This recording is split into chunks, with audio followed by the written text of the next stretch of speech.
how to manage favorites on Facebook.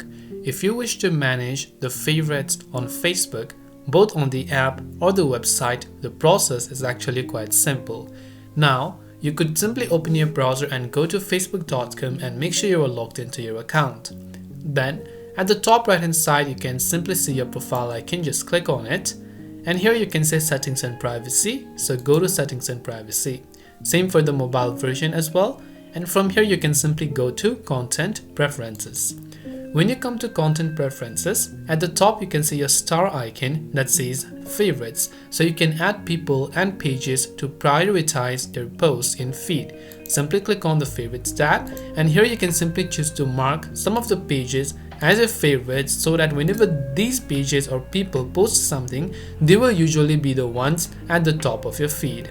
And this way, you'll be able to manage favorites on Facebook. I hope the video helped you. If you have any questions, feel free to leave them down. Thanks for watching and see you in the next video.